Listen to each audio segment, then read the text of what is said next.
Hari ini kita akan belajar tentang infrastruktur e-commerce ya. Kenapa kita harus tahu ini? Karena di dunia e-commerce ya, kalian itu sebetulnya harus selalu setidaknya tahu aja dulu ya. Jadi nggak usah jadi ahlinya, tapi kalian harus punya pengetahuan ini. Karena suka tidak suka, walaupun Anda nanti mungkin sebagai pemilik bisnisnya atau pelaksana bisnisnya, sisi IT yang hardware ini tetap harus diketahui. Ada beberapa komponen yang kita akan pasti gunakan pada saat kita memiliki sebuah perusahaan e-commerce. Dan tentunya ya harus kita persiapkan. Yang pertama adalah teknologi internet. Ya, infrastruktur internet ini kita harus punya supaya orang bisa mengakses situs e-commerce kita. Nah, apa sih internet? Internet adalah jaringan yang berhubungan satu sama lain, terdiri dari ribuan jaringan dan jutaan komputer bisnis yang saling menghubungkan. Ini bisa institusi pendidikan, bisa pemerintah, bisa individu, ya. Dan kebayang ya, dari pertama kali internet ini muncul sampai sekarang, wah pasti udah luar biasa banget ya, apa yang kita miliki di tahun ini. Kalau dulu mungkin buat dapat internetnya aja udah mahal banget ya, tapi hari ini kita bisa murah sekali dapatnya ya. Saya baru-baru ini mengganti langganan untuk bisnis saya menggunakan perusahaan TV kabel. Saya bisa cuman bayar 500.000, tapi saya dapat 100 bandwidth-nya dapat 100 GB ya per ya at one time ya basically ya. Jadi itu menurut saya murah banget gitu ya. Dulu saya ingat-ingat untuk dapat segitu itu saya pasti harus berjuta-juta. Ya, dan saya harus langganan yang pakai tower itu tuh, pakai tower, pakai apa? Ada antenanya gitu ya. Sekarang udah nggak usah lagi ya, karena kita ada Fios dan udah banyak sekali jaringannya, jadi enak banget. Oke, dan ini sangat membantu kita ya untuk bisnis e-commerce. Yang kedua web, ya pasti harus ya. Ini adalah interface kita dong, ya. Web adalah salah satu layanan internet yang paling populer, menyediakan akses ke miliaran dan mungkin triliunan halaman web. Ya, yang pasti web adalah interface, web adalah antarmuka untuk interaksi dari kita yang punya bisnis dengan si calon customer kita. Kita lihat perkembangan e-commerce bisnis di tahun 2019-2020 ya, kita baru masuk 2021, rasanya ini masih terbaru gitu ya. Yang pasti perangkat seluler itu memang sekarang itu begitu populernya, sampai kita itu rasanya nggak bisa lepas ya dari perangkat seluler. Dan keuntungannya dari sisi mata kita nih sebagai bisnis, berarti ini adalah jaringan yang begitu berkembang, menyediakan platform untuk kita pemasaran ke mereka, ke orang-orangnya, kita bisa mengiklankan, dan juga ini menjadi dasar untuk layanan web dan model bisnis berbasis lokasi. Ya, walaupun ya, saya nggak tahu di antara kalian ada yang pakai iPhone, ada juga yang Android kan. Nah, sekarang ini si Facebook itu, iPhone yang membatasi akses ke data privacy dari penggunanya. Dan karena itu sekarang pengguna iPhone itu punya privacy lebih tinggi. Kalau dari sisi kita nih, dari sisi mata e-commerce, kita itu kehilangan data mereka loh. Ya, ini saya sempat diskusi juga dengan staf saya karena kita menyadari, astaga ternyata pengguna iPhone yang kita biasanya track itu banyak banget. Jadi begitu perubahan itu terjadi, kita tahu risikonya adalah kita tidak bisa lagi meneliti profil mereka semudah pada saat sebelum si privacy ini dibatasi. Ya, oke. Nah, terus kita perhatikan juga ya tren yang ada adalah ledakan layanan konten internet dan perangkat seluler. Salah satunya yang saya sangat rasakan adalah TikTok ya. TikTok itu ya sebenarnya sama sih, mau Facebook, mau Instagram. Mereka adalah user content, contribute kan. Kalau TikTok itu sekarang astaga menurut saya is the trend for the future gitu ya. Jadi kepopulerannya itu memang luar biasa dan saya sempat mencoba ya, ternyata video bisnis yang saya buat dengan jasa profesional itu bisa dikalahkan kepopulerannya oleh video yang dibuat cuman dengan TikTok gitu. Ya, jadi kalian bayangkan gitu, ini sebetulnya it's a game changer kalau di mata saya ya. It's a big change of the business. Jadi kita harus sadari juga itu. Okay. Kemudian kita juga ada pertumbuhan cloud computing atau komputasi awan dan kapasitas bandwidth yang memungkinkan sekarang itu kita bisa live, real time streaming, musik, film maupun siaran TV. Ya. Pencarian juga sekarang bisa menjadi bersifat sosial, lokal, dan memungkinkan model bisnis perdagangan melalui sosial dan lokal ini. Dan juga kita sadari adanya big data atau data besar yang dihasilkan oleh internet menciptakan peluang bisnis baru bagi perusahaan dengan kemampuan analitik untuk memahaminya. Masih banyak tren bisnis yang kita lihat adalah perangkat seluler itu seperti smartphone dan komputer tablet jadi mode akses mendominasi internet. Ini ketahuan dari mana? Karena sebetulnya kalau kalian sadari ya seperti Google Analytics ya itu salah satunya kita tahu banget siapa pakai apa gitu ya, termasuk dia pakai operating system apa, Android, iPhone, kemudian juga dia pakai device apa, kita tahu. Dan itu berarti nanti akan membantu kita ya sebagai e-commerce untuk mentargetkan orang-orang itu dan juga rancangan dari promosi kita harus menyesuaikan dengan device itu. Ledakan aplikasi seluler mengancam dominasi web ya. Memang betul sih, saya merasakan sendiri ya. Jadi sekarang web itu walaupun tetap ya, kalau dari peringkat saya udah cek ya, ternyata masih tetap dia atas, tapi kelihatannya sekarang sudah mulai terancam dengan aplikasi seluler dan juga online application lainnya. Cloud computing membentuk kembali computing dan penyimpanan ya yang menjadi besar sekali dan menjadi kekuatan penting dalam penyampaian aplikasi, perangkat lunak dan konten online ya. Sekarang semuanya cloud. Ya kalian sadari aja lah. Kayak kalian di sini ada yang pakai Canva mungkin ya. Nah, Canva itu semuanya juga di cloud. Ya nggak ada di komputer kalian kan? Gitu ya. Jadi memang seperti itu ya. Internet juga sekarang kehabisan alamat IP4, jadi sekarang lagi transisi ke IP versi 6 dan selanjutnya. Penurunan biaya penyimpanan dan kemajuan perangkat lunak database menyebabkan ledakan dalam pengumpulan data online. Nah, ini menjadi big data ya, kemudian jadi peluang bisnis baru perusahaan dengan kemampuan analitik. Oh, saya jadi mau cerita sedikit ya soal ini ya. Jadi saya pernah ngobrol dengan teman saya. Jadi kalau kita ngomongin digital marketer yang bagian analitik nih, yang ngomong bagian analitik, itu orangnya tuh ngeliatin data banyak banget.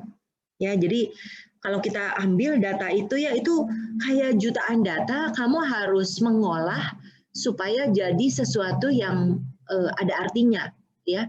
Dan puji Tuhannya nih sekarang udah banyak perangkat analitik ya, baik itu free maupun berbayar ya. Jadi kalau misalnya kalian nggak puas gitu, seperti kayak analitiknya Instagram kita nggak puas, kita sebenarnya bisa pakai yang lain. Ya banyak yang kita bisa pakai dan itu akan memudahkan kita. Kalau di awal dulu mungkin kita sebagai kalau seorang digital marketer harus ngeliatin data begitu banyak ya, terus susah ngartiinnya. Sekarang ada berbagai tool yang memungkinkan untuk itu. Dan ini menurut saya big game changer juga ya. Berarti keuntungannya apa buat bisnis? Kita bisa lebih banyak menggunakan data itu dan untuk kebutuhan kita ya, untuk bisa mengarah promosi yang efektif dan lain-lain.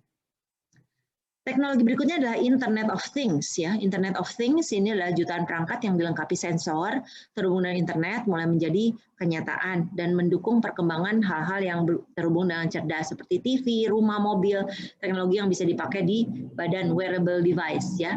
Jadi saya tuh ya kalau Internet of Things ya salah satu yang buat saya takjub gitu ya, salah satunya nih.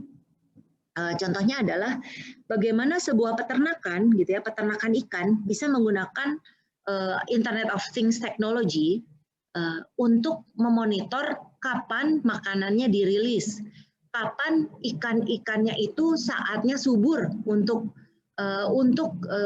berbiak gitu ya. Gila ya, sampai ke situ tuh. Itu yang untuk industri ya, untuk industri peternakan. Oke. Nah, kalau buat rumah pastinya kamu pernah dengar lah smart home gitu ya. Smart home dan sebagainya ya itu adalah cerminan dari the big change because of Internet of Things. Internet of Things ini masih banyak sekali ya perkembangannya ya. Jadi kalau kalian nanti, kalau menurut saya gitu ya, seperti yang karena saya baru nonton startup dalam Korea gitu ya, saya ngomongin kalau kita ngomongin soal driverless car gitu ya, it sounds impossible in the past, but I believe gitu ya, it will be very impossible. sangat possible ya, sangat possible karena kita memang sudah masuk ke dalam teknologi Internet of Things, artificial intelligence dan sebagainya. Oke, selanjutnya minat pendanaan teknologi pencerdasan buatan atau artificial intelligence itu meningkat ya. Jadi sekarang memang banyak banget driver car, asisten pribadi ya dan sebagainya. Ya saya sih menyarankan kalau kamu iseng-iseng ada waktu ya, tapi jangan keterusan, boleh juga tuh nonton startup ya kalau yang belum. Kemudian aplikasi augmented reality seperti Pokemon Go dan perangkat keras virtual reality lainnya seperti Facebook, Oculus Rift, Google Cardboard, Samsung Gear, virtual reality sekarang mulai menarik. Ya, jadi kalau kita ngomongin yang itu tuh yang kita bisa lihat, kita pakai Google, lalu kita seperti lihat lagi berada di tempat lain, itu it's going to be the future. Ya kalau saya sih ya kalau berhayalnya sih kita mungkin we can be somewhere else gitu ya, tapi kita ada still at home.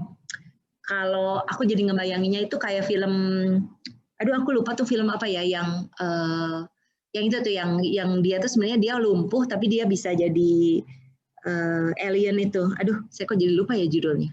Kalau kalian ingat boleh ya kasih tahu ya. Saya mendadak lupa tuh. Tapi itu bagus banget ya. Menurut saya itu cerminan si augmented reality that's real ya. Di sini mungkin ada yang main Pokemon Go juga ya. Ya, sampai sekarang masih populer menurut teman-teman aku yang masih main semua padahal umurnya seumur saya gitu ya. Saya kadang-kadang oh my gosh gitu ya. It's amazing bagaimana game tersebut bisa membuat kita gitu ya udah umur 40 ke atas ini masih aja main Pokemon Go ya. Nggak tahu nih kalian main nggak ya. Oke. Kemudian HTML5 semakin populer dari antara penerbit dan pengembang dan memungkinkan aplikasi web yang kaya visual itu menjadi mungkin. Ya, jadi sekarang memang orang itu kalau nggak visual, nggak ada visualnya ya ini sorry ya. Kebetulan slide saya nggak ada visualnya ini itu memang kurang menarik gitu ya dibandingkan dengan di zaman lampau kita oke-oke aja sih dengan begini ya. Jadi sorry nih kebetulan ini slide ini rada sepi. Nah yang berikutnya enggak ya.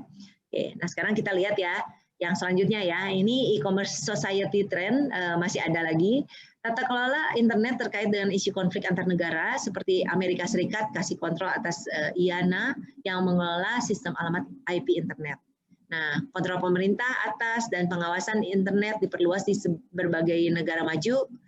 Internet sepenuhnya hampir dikendalikan oleh lembaga pemerintah. Ya, sebetulnya ini ada sebabnya sih. Apa ya mahal ya, mahal banget ya kalau misalnya swasta yang membuat itu kapan break evennya nggak mungkin lah swasta itu biasanya you will do something if you can make a break even ya terus can pay you back.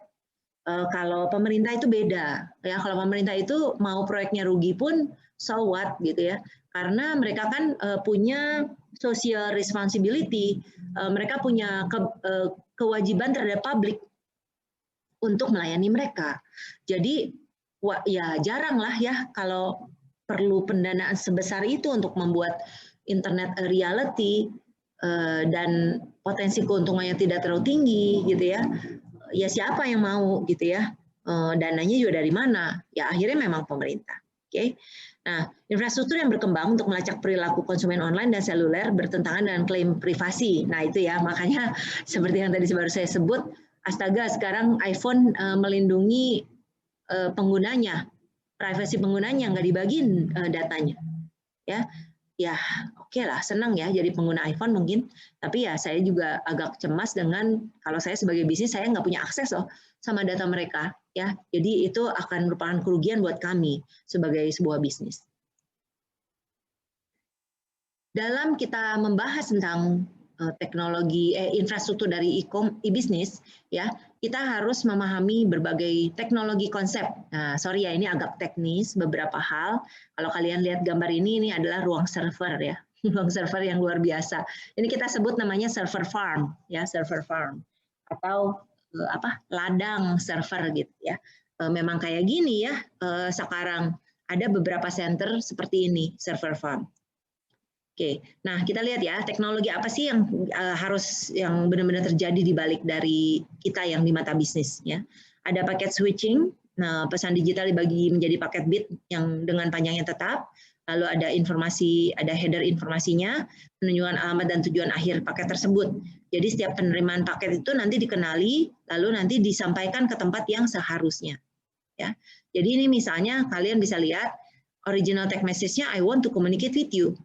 Terus pas lagi masuk ke dalam jaringan digantilah jadi 1011000100011 dan seterusnya ya panjangnya.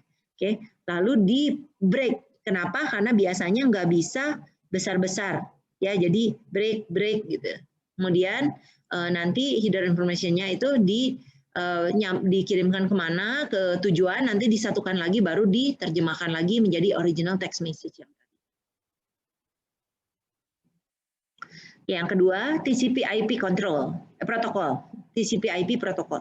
TCP/IP adalah rangkaian protokol standar industri untuk internet network besar. Ya, tujuan dari TCP/IP adalah menyediakan tautan jaringan komunikasi berkecepatan tinggi. Ya, kalau kalian kalian mungkin pernah dengar lah, apaan sih TCP/IP? Nanti kalian set di dalam komputer kalian juga biasanya suka ada. Tapi kalian harus pahami bahwa ini adalah protokol yang ada di dalam berbagai layer ya. Jadi ini ada layernya, ada host to host, ada internet, ada network interface ya. Nah, TCP/IP itu berada di dalam memiliki kesemuanya ini. Okay.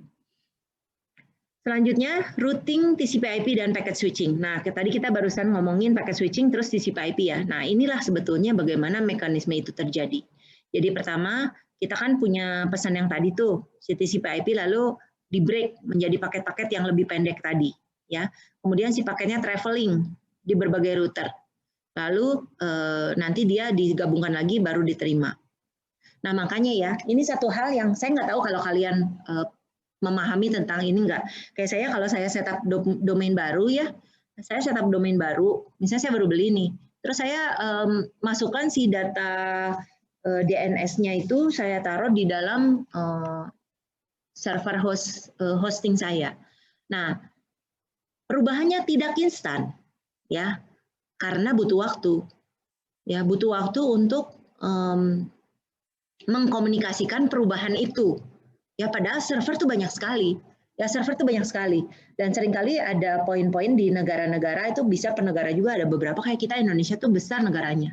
Ya pasti ada beberapa server yang untuk mengenali DNS-nya itu nggak bisa langsung gitu ya. Nggak bisa langsung immediate kamu rubah sekarang langsung tahu.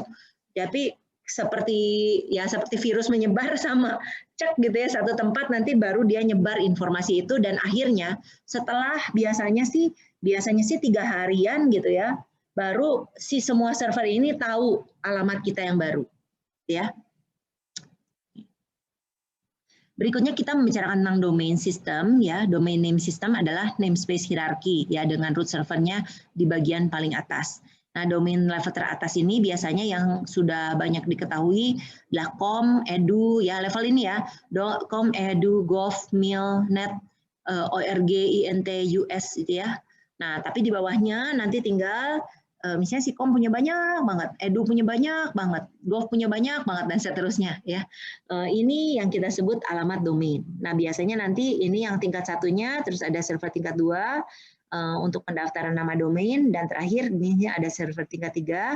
Biasanya ini yang level 3 ini letaknya di dalam organisasi tersebut.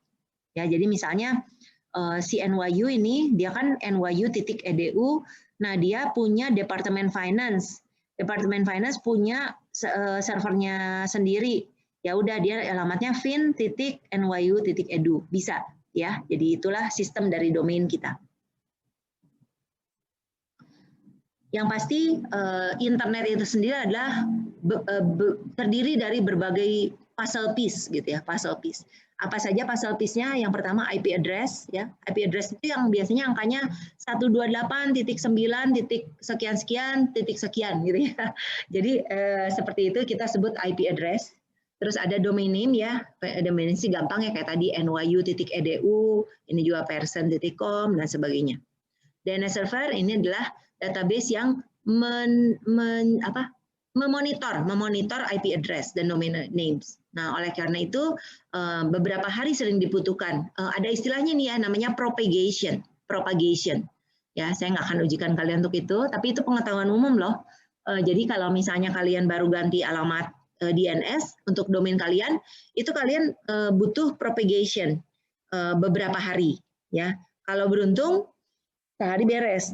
Kalau nggak beruntung, biasanya sih, tapi biasanya 3 hari baru seluruh dunia tahu, ya. Oke, jadi kadang-kadang kamu kalau nggak akses masih belum ketemu, tergantung kamu nempel ke database server yang mana, ya.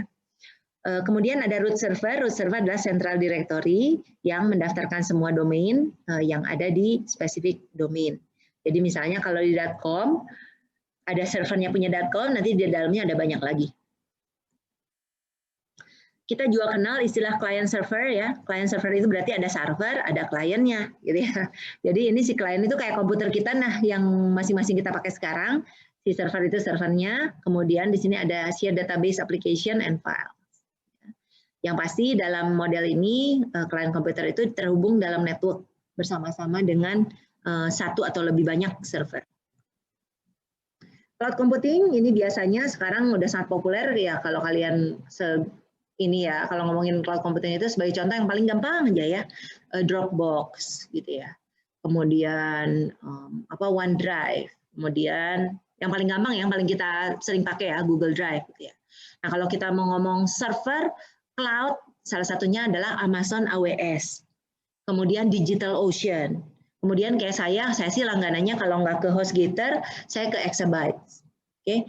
Nah, yang pasti cloud computing ini memungkinkan kita untuk apa aja. Yang pertama, on-demand self-service.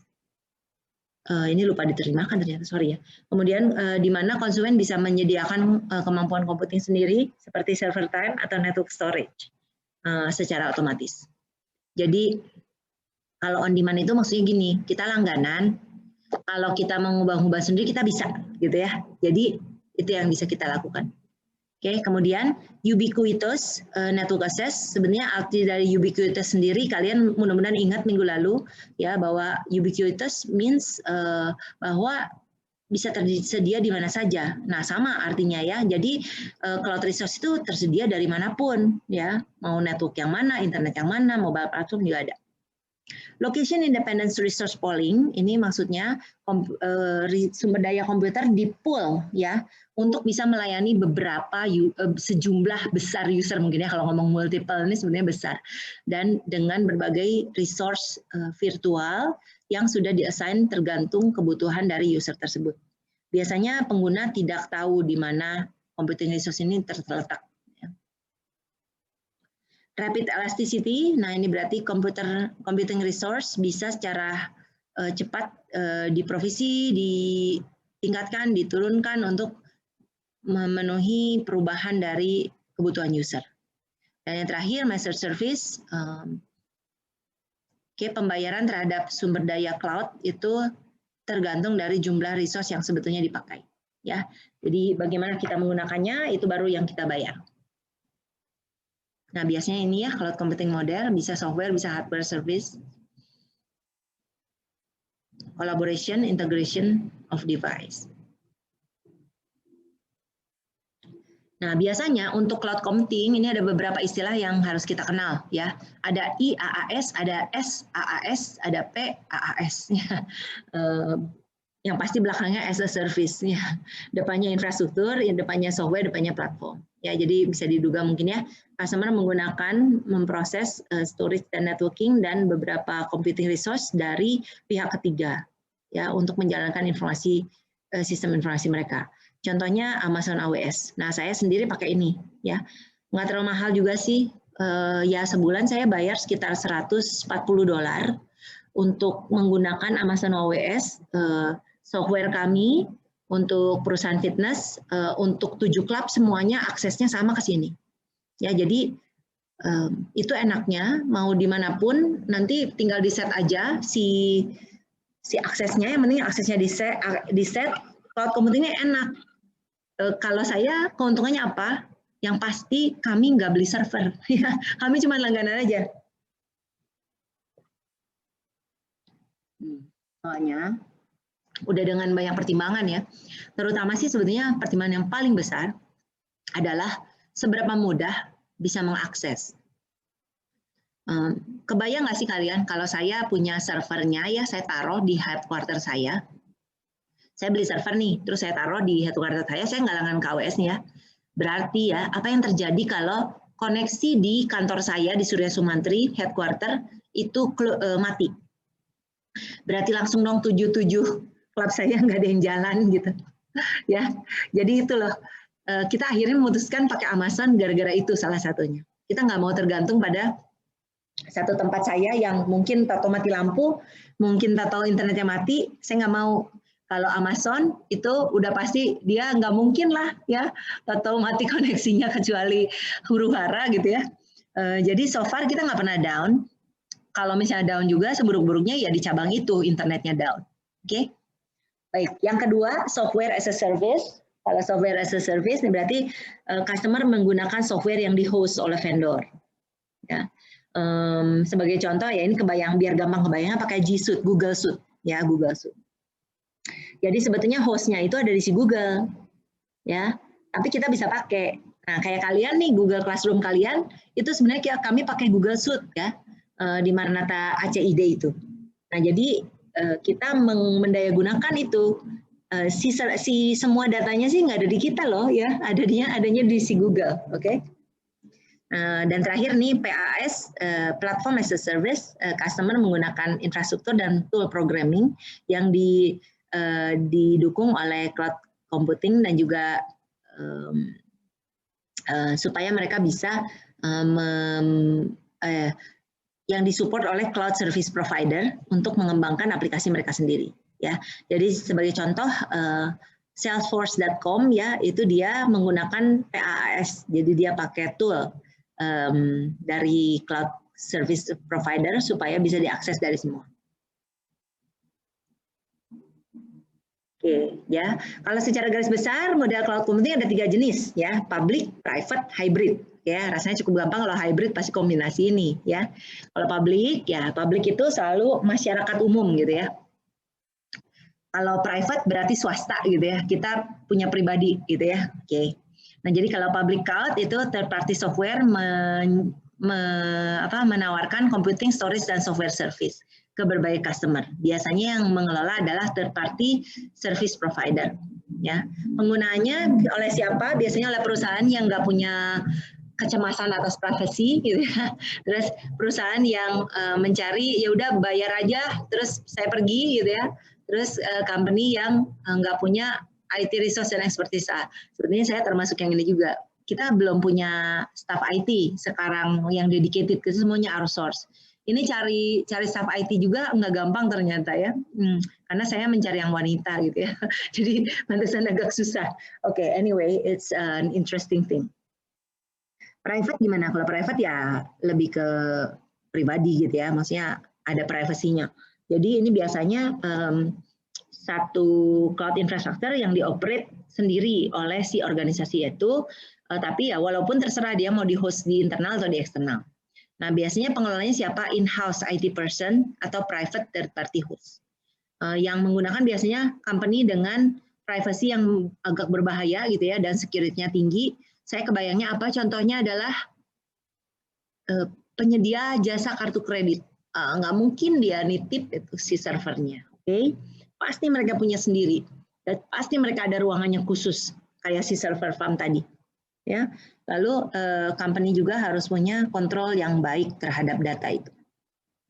Hybrid ya kombinasinya ya, paling saya lihat di sini kalau yang terkombinasi seperti itu bagaimana dikelolanya bisa oleh in-house IT person, bisa private host, bisa juga third party provider. Nah, biasanya penggunaannya oleh perusahaan yang membutuhkan beberapa kendali terhadap IT sehingga mereka akan menyisihkan bagian itu supaya ditangani sendiri. Lalu sebagian yang lain itu bisa ditangani oleh umum, seperti itu. Oke ya, saya akan skip ini ya, untuk yang istilah yang perlu diketahui ya, nanti saya jadikan semacam isian singkat ya, tapi kalian bisa buka teks di buku teks yang saya berikan di halaman 112 ke 113, ini semua ada istilahnya ya. Yang pasti untuk contohnya nih kayak POP3 sama IMAP itu menyangkut ke mail, email ya. Kemudian SSL TLS itu menyangkut ke security ya, security certificate ya. Ping ini adalah istilah untuk mengecek koneksi internet dan seterusnya. Boleh ya. Jadi saya pengen kalian, saya nggak jabarkan, tapi kalian boleh baca dan mungkin nanti saya akan minta kalian kayak semacam esai kecil-kecilan gitulah, menuliskan artinya ini aja. Apa saja. Oke, sedikit lagi untuk model internet ini sebetulnya kita kenali biasanya bentuknya itu seperti jam pasir, hourglass. Ya, bentuknya seperti ini. Maksudnya gimana? Ya, daerah layer 2 ini adalah portalnya. Makanya dia sempit. Ya. Dan dia di sini ada TCP dan ada IP. Internet bisa dicirikan sebagai struktur modular jam pasir dengan lapisan terbawah berisi file infrastructure, pembawa bitnya, ya, termasuk kabel dan saklarnya, ini hardware, oke. Dan yang paling atas adalah aplikasi, oke. Dan di pinggang sempit ini ada TCP/IP. Nah, kemudian daerah sini, daerah layer 3, kalian bisa lihat ini adalah untuk security, authentication, dan file system.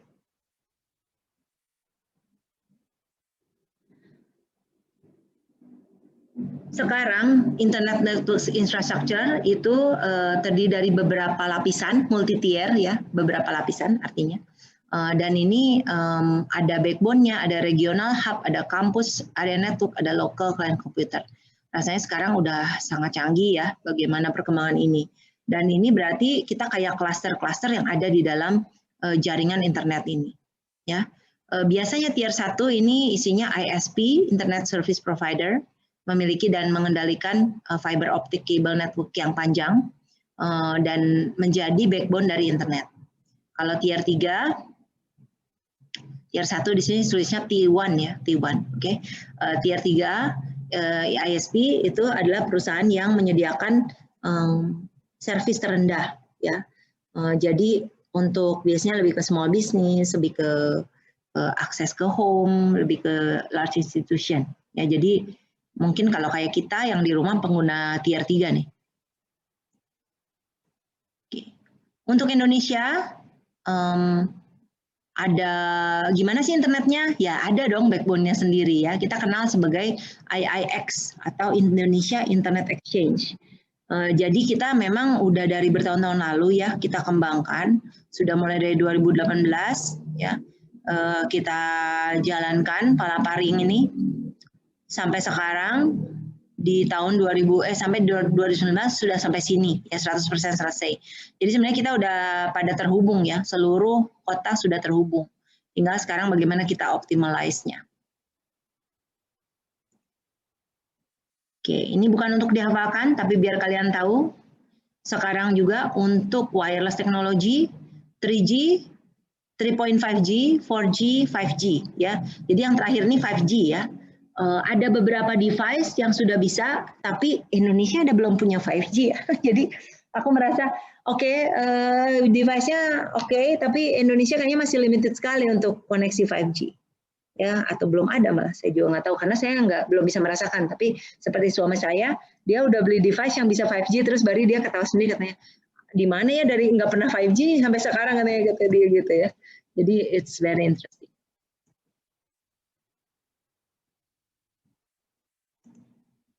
Oke, ini adalah gambaran dari Wi-Fi network ya, supaya kalian terbayang juga. Wi-Fi network itu sebetulnya internet di luar, masuk ke sini wireless point ya. Yang di sini itu broadband internet connection ini bisa fiber optic, bisa lewat handphone, bisa lewat tadi ya tower internet kayak dan sebagainya. Ya, nanti disambung ke sini. Biar kebayang aja. Nah, yang salah satu hal yang menyangkut sekali dengan e-commerce adalah sebetulnya search engine seperti Google itu kerjanya kayak apa sih? Ya, karena ini akan berhubungan dengan kita mengoptimalkan situs kita, interface kita untuk aplikasi dan sebagainya.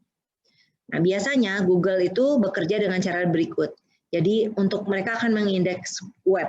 Caranya dengan ada Googlebot. Dia itu crawling ya, merangkak di web, mencari dari satu link ke link lain. Lalu crawl page itu dianalisis, ada linknya, ada semantic analysis, ada JavaScript-nya. Nah, kemudian nanti informasi tersebut dimasukkan ke dalam index of keywords. Lalu halaman mana yang akan keluar. Jadi nanti makanya rankingnya bisa beda-beda ya.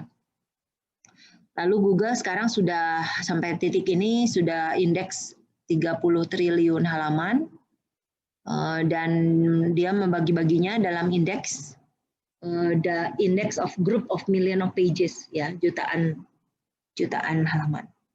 Nah, indeks itu ditaruh di Google Server dan step ke-6 indeks proses itu terus-menerus ya, karena kan ganti juga link bisa terus-menerus.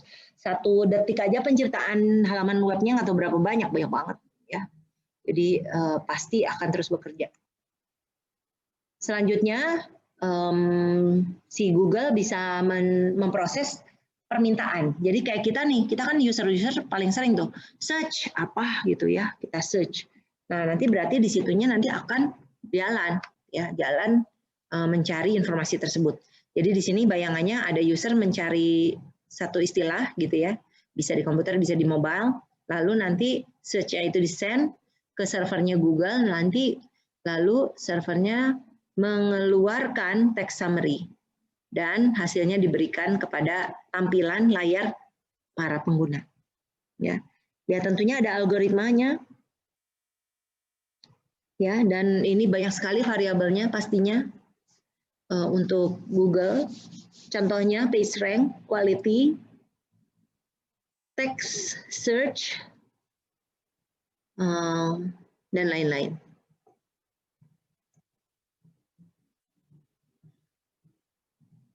Oke. Nah, kita lihat internet adalah pendukung e-commerce, sudah pasti. Ya, jadi bersama-sama internet dan web memungkinkan e-commerce bisa mengakses produk dan informasi layanan. Dan ini untuk layanan e-commerce memang banyak banget komponennya. Bisa email, bisa aplikasi pemesanan, bisa pemesanan papan pesan online, messaging online board gitu ya, telepon internet, konferensi video, obrolan video, telepresence, dan sebagainya. Banyak banget bisa di-stream. Lalu aplikasi dan layanan web 2 termasuk di jaringan sosial, blog, dan wiki. Dan terakhir virtual reality, augmented reality, kecerdasan buatan sekarang sudah mulai masuk ke konsumen dan menarik perhatian yang signifikan.